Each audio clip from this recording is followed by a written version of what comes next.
Allez, bonjour à tous, j'espère que vous allez bien. Aujourd'hui, on va faire une analyse technique de Chiliz, puisqu'on a des signaux qui sont assez encourageants, un potentiel sur un bottom long terme qu'on ira check, et tout simplement BTC ne nous fait pas grand chose, on est toujours bloqué dans ce range là. Donc voilà, tant qu'on n'a pas une résolution, tant qu'on n'a pas une direction claire du marché, je vous ferai beaucoup moins d'updates sur le BTC et je me concentrerai beaucoup plus sur les altcoins.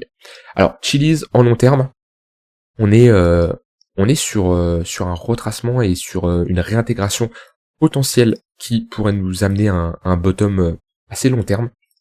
Si on réintègre ce niveau-là, honnêtement c'est assez bullish, parce que c'est un niveau clé quand même, hein. C'était un niveau où on a passé énormément de temps, on a passé plus d'un an, on a commencé en mai 2022 et on a cassé ici en mai 2023, donc on a passé plus d'un an et on se rattaque à ce niveau. Pour le moment il n'y a pas de réintégration, on voit bien qu'on a rejeté plusieurs fois, mais c'est un niveau qu'on a travaillé. Vous voyez, on n'a pas eu un rejet brutal, d'accord. C'est une zone où on a rejeté, mais on est revenu la chercher. On a rejeté, on est revenu la chercher. Donc on voit, il y a quand même un intérêt, d'accord. Ça c'est vraiment important. Et puis là, on est potentiellement en train de le break. Maintenant, j'aimerais bien. Alors vous voyez, si on clôture ici, techniquement, on aura réintégré ce niveau-là, on l'aura break. Mais je me méfierais tout de même parce que on serait pas dans une clôture où les acheteurs ont le contrôle entier sur cette période qui est d'une semaine, vu qu'on voit qu'on a quand même une grosse mèche ici, ce qui nous montre quand même il y a des vendeurs qui sont réveillés, et actuellement ils ont retracé on a retracé plus de 50% déjà et presque plus de 60%, ce qui est beaucoup. Donc il y a des manières de break, il y a des manières de réintégrer,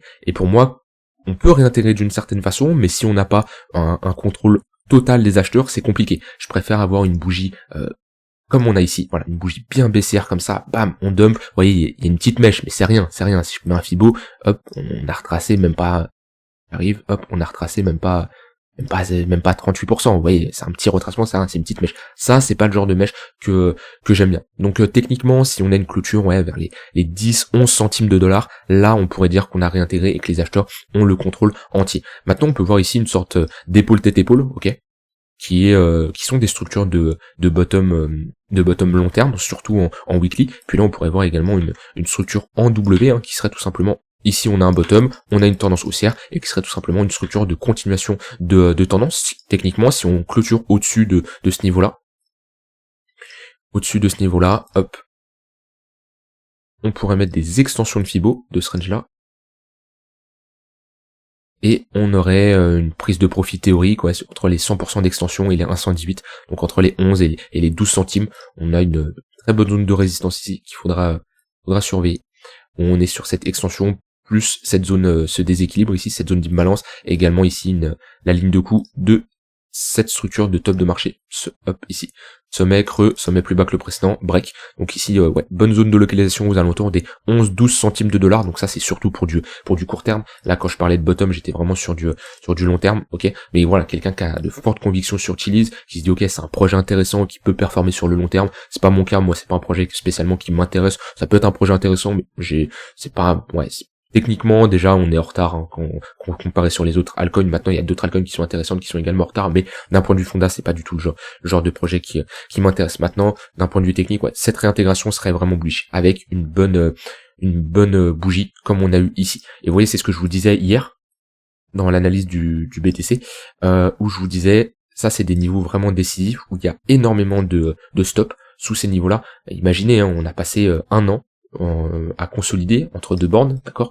On a passé énormément de temps bloqué dans ce range là, et en dessous ce niveau là on a énormément de stop loss, on a des potentiels gens à venir liquider, d'accord, on a de la liquidation, et vous voyez, comme je vous le disais, qu'on va chercher ce niveau là, on peut souvent avoir un long squeeze. Ici on l'a eu, on a fait un moins 40%.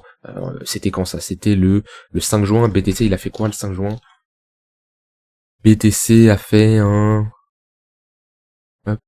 juin. Ici, il a fait une petite baisse ici, il a fait à peine moins 4%.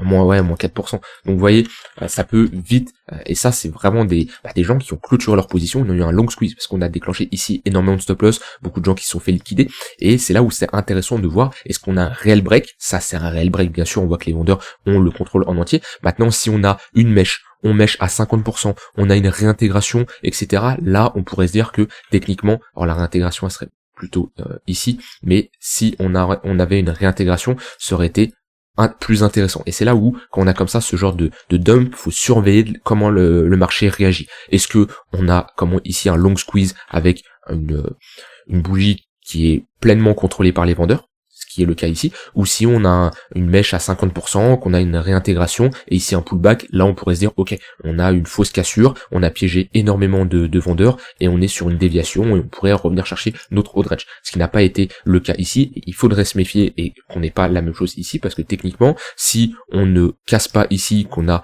une déviation comme ça, et qu'on réintègre, d'accord, et qu'on a une clôture en dessous des 9 centimes de dollars, une clôture weekly, on pourrait se rattaquer ici au bad range. Donc ça c'est vraiment chilly sur du long terme. Attention, il y a les Jeux Olympiques qui arrivent. Pendant la Coupe du Monde de 2022, on avait eu un Sell the News, on avait eu un Buy the Rumor Sell the News qui était vraiment magnifique à voir. On le voit alors on savait à l'avance les dates de la Coupe du Monde, ça n'empêche que l'ETF sur le BTC, on avait également les dates à l'avance. Bon, on pouvait pas savoir il allait être accepté ou refusé, certes, alors que la Coupe du Monde, on savait qu'elle allait se passer, mais dans tous les cas, la Coupe du Monde, ça a été pas une news qui est tombée au dernier moment, hop, tout de suite c'est la Coupe du Monde, absolument pas. On a commencé quand? C'était le 19 là, 19 de mémoire, 18-19. Vous voyez, on a eu un gros buy the rumor avant cette Coupe du Monde. On a fait un x3, et ensuite on a eu un sell the news pendant toute la Coupe du Monde, jusqu'à le fin décembre, de mémoire la Coupe du Monde elle a duré jusqu'à, fin décembre à peu près, jusqu'au 19-20 décembre, et ensuite on a posé un bottom. Donc attention aux Jeux Olympiques, je ne pense pas qu'ils auront une aussi grosse influence sur le cours de Chiliz, à voir avec à l'ouverture comment le marché réagit, mais je pense que la Coupe du Monde a une plus grosse influence a eu une plus grosse influence sur Chiliz que les JO. J'arrive pas à me rendre compte si les JO sont beaucoup plus regardés que la Coupe du Monde, mais la Coupe du Monde ça reste un événement majeur, et on a fait quand même moins 60%. Donc attention à la buy the rumor sell the news. On pourrait être dans ce cas-là où on a un buy the rumor jusqu'à les JO, jusqu'à juillet, et ensuite on a un sell the news, c'est tout quelque chose qui est envisageable. Mais comme je dis, je ne sais pas, pour moi, j'arrive pas à me rendre compte si les JO ont une aussi grosse influence que la Coupe du Monde. Affaire à suivre en tout cas, mais c'est des news que vous devez prendre en compte dans votre analyse. Si je mets les moyennes mobiles, le tunnel daily, c'est intéressant vu que il faisait office de résistance, on l'a break, on a fait un pullback dedans, et on la flip en support, et pour le moment on évolue au-dessus. Les moyennes mobiles visiblement sont orientées à la hausse si je me mets sur du court terme, maintenant qu'on a vu le long terme. Alors avant de parler du court terme, on va juste regarder les retracements. D'un point de vue retracement, donc je vais mettre un Fibo. Qu'est-ce qu'on a? On a les 0,382 qui sont sur un niveau que je valide, très intéressant. On avait la ligne de coup de cette pattern de distribution, on a ici une petite pattern de distribution, c'est également notre ligne de coup de cette structure en W, qui est vraiment intéressant à surveiller. On a également cette zone là, peut faire office de résistance. Pareil, ligne de coup d'un W, c'est un niveau où on voit qu'on a eu pas mal de touches, donc faudrait surveiller ce niveau-là. Sur du court terme, ce niveau-là, je vous l'ai dit qu'on essaye de le réintégrer. Sinon, voilà, c'est vraiment les deux niveaux que je surveillerais moi personnellement. Si on réintègre les 0,382, si on casse ce niveau, honnêtement, alors oui, il y a la zone de rechargement de short qui est censée faire office de résistance. Maintenant, il n'y a pas grand-chose. Pas grand-chose ici. Techniquement, pour moi, comment je vois la charte ici, si on passe au-dessus des 40 centimes de dollars, il n'y a pas grand-chose qui nous empêcherait de faire un nouvel ATH. Les zones de résistance sont beaucoup plus basses. On en a eu une actuellement, on en a eu une ici, on en a des plus petites. Là, on peut en voir une également ici. Hop. Tac. Mais voilà, si on casse toute cette zone de résistance, où on a tout simplement dans cette zone-là plein d'acheteurs qui ont la tête sous l'eau, et qui peuvent tout simplement, lorsqu'on revient chercher leur prix à break-even, clôturer leur position et faire office de vendeur, parce qu'un acheteur c'est également un vendeur qui clôture sa position. Maintenant, si on passe au-dessus des 0,382, pour moi il y a quand même de fortes probabilités d'aller faire un nouvel ATH. Maintenant, on n'y est pas encore, et attention, ça je l'ai dit et je le répéterai assez souvent, toutes les altcoins qui ont fait un ATH en 2021, ils ne referont pas tous un ATH si on a un prochain cycle ou tout pump, d'accord? Ça c'est vraiment, faut être réaliste là-dessus. Et en 2017, parmi les altcoins qui ont refait un nouvel ATH, donc parmi les altcoins qui étaient présentes en 2017 et qui ont refait un nouvel ATH en 2021, il y en a que 25% dans le top 100 de CoinMarketCap. Donc ça veut dire dans les 100 cryptos, dans le top 100 crypto de 2017, il il y en a que 25 qui ont refait un nouvel ATH en 2021. Donc du BTC, du Ether, du XRP, non XRP n'a même pas fait de nouvel ATH, du Cardano, du Dogecoin, etc. etc. Donc voilà, ça très important, mais déjà, target vraiment long terme, les 0,382, ça reste une bonne zone de localisation. Ça c'est pour du long terme. Pour du court terme, pour le moment, la dynamique est haussière. On était bloqué dans un range, comme d'habitude, range précédé par une, hop, si j'arrive à le dessiner, range précédé par une tendance haussière, plus de chances de casser à la hausse, parce que là en daily, on voit qu'on avait une bonne tendance. Si je mets le MACD, on avait un bon flux. Hop, si je me mets en daily weekly, on a un bon flux qui est en cours. En daily, on avait ici une sorte de compression. Elle est bien visible, compression, ok. C'est vrai qu'on a fait une fausse cassure ici sur le MACD avec une réintégration. C'est vrai que c'était pas ici d'un point de vue action du prix plus MACD le meilleur scénario pour rentrer en position, et était pas facile ici où on a sûrement piégé pas mal de monde ici. Maintenant je n'aurais pas spécialement short ici à un niveau de support.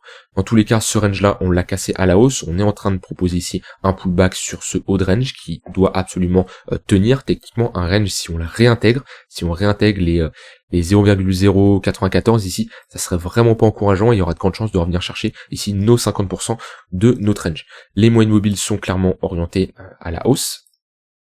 On a, alors on n'a pas spécialement de divergence baissière, mais on a quand même un flux qui est assez baissier ici en H4.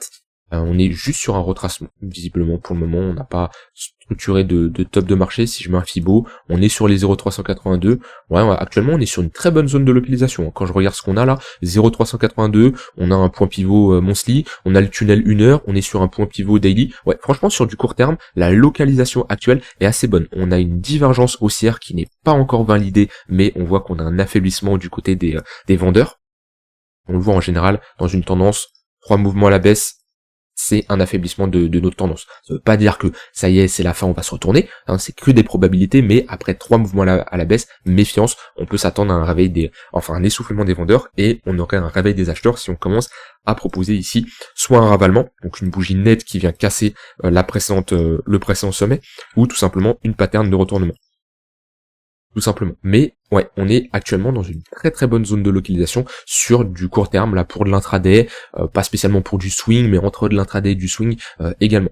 Donc voilà, maintenant sur du très très court terme, sur du 15 minutes, on est sous le tunnel 15 minutes, donc également ceux qui veulent vraiment faire du scalp ou de l'intraday, moi ce que j'aimerais c'est avoir un break du tunnel 15 minutes, qu'on flippe ce tunnel en support, ok, qui faisait office de support ici, et qu'on a actuellement, on est sous, donc il fait office de résistance. Là ça serait intéressant, mais actuellement on se trouve, il peut y avoir également des opportunités à saisir. Voilà, sinon comme je l'ai dit, tant qu'on ne réintègre pas ce range là, il n'y a pas de quoi paniquer, on est juste sur un retracement, mais techniquement ça c'est un niveau qui doit tenir. S'il retire pas, ouais, c'est retracement, 50% de notre range, hop, qu'on va mettre ici, on va check où il est. Voilà, 50% du range, je peux mettre un volume profile également. Mettre en daily, je le verrai mieux. Hop, jusqu'à la cassure ici. Ouais, globalement, voilà.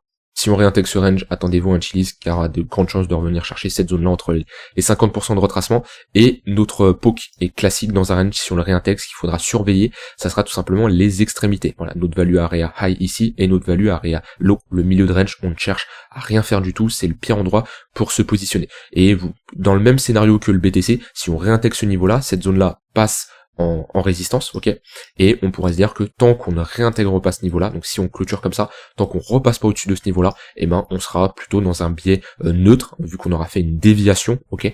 Techniquement, c'est pas très bon d'avoir un range cassure réintégration, comme je dis souvent, on revient chercher le milieu de range. Donc moi, si on réintègre ce niveau-là, je pourrais me dire que ce niveau-là, tant qu'on ne le reflippe pas en support, je ne chercherai pas spécialement des longues, à moins qu'on ait un retracement en bas de range. Voilà sur Chiliz, j'espère que ça vous aura éclairé, je vous ai donné mon avis. Ce qu'il faut vraiment surveiller, c'est déjà sur du très très long terme, les Jeux Olympiques qui peuvent être, comme je l'ai dit, un buy the rumor, sell the news, comme la Coupe du Monde. Est-ce que de la même ampleur? Je sais pas, mais faudra quand même surveiller ça. Et là sur du moyen terme, là, enfin la clôture weekly, clôturer au-dessus de ce niveau-là, ça serait bien, mais surtout une clôture où on a des acheteurs qui ont le plein de contrôle, donc éviter un retracement de plus de 50% de cette impulsion weekly. Voilà, j'ai dit ce que j'avais envie de dire, rien d'autre à ajouter. Dans tous les cas, c'est si vous croyez au projet, c'est dans des charts comme ça qu'on cherche à se positionner, pas qu'on est ici après un x20. Mais voilà, je vous souhaite une très bonne fin de journée. N'hésitez pas à me dire ce que vous en pensez. Et on se retrouve demain pour une prochaine vidéo. Bye bye.